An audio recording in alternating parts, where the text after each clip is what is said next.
ওকে, gold চার্টে আছে ১ ঘন্টার চার্টে নিউজ অলরেডি সবগুলো হয়ে গেছে।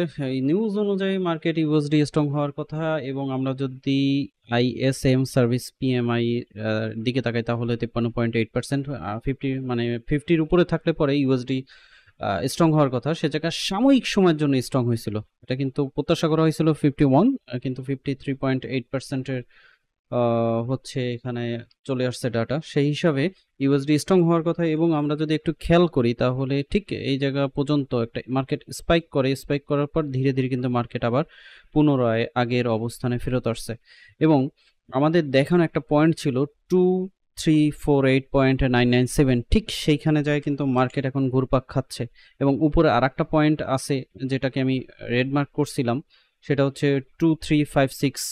এই জায়গাটা যদি ক্রস করে মার্কেট তাহলে কিন্তু আপে যাওয়ার পসিবিলিটি আছে, যদিও ডাটা অনুযায়ী আপে যাওয়ার পসিবিলিটি আমি দেখতেছি না, এখান থেকে সেল হওয়ার সম্ভাবনা রয়েছে। কিন্তু আবার যদি অন্যদিকে খেয়াল করেন তাহলে একটু নিচের দিকে খেয়াল করেন, সেটা হচ্ছে এখানে একটা ট্রেন্ড লাইন ধরা হয়েছিল যেটা আমি আঁকছিলাম এবং এইটাকেই বারবার কিন্তু মার্কেট রেসপেক্ট করতেছে যখন থেকে মার্কেট উপরে উঠছে।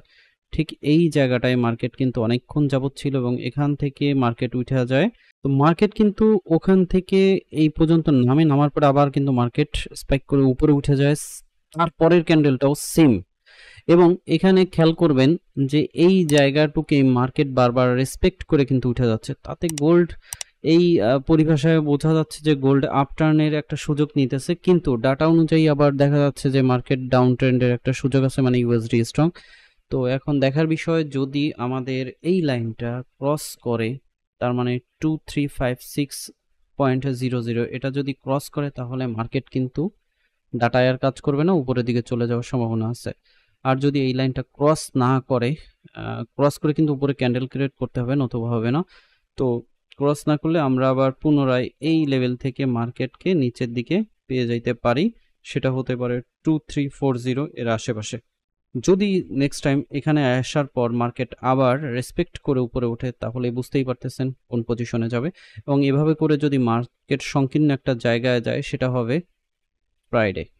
ওকে, ফ্রাইডে যে ডাটাটা রিলিজ হবে সেই ডাটার উপর নির্ভর করবে মার্কেটের মুভমেন্টের, আসল মুভমেন্টের জায়গাটা।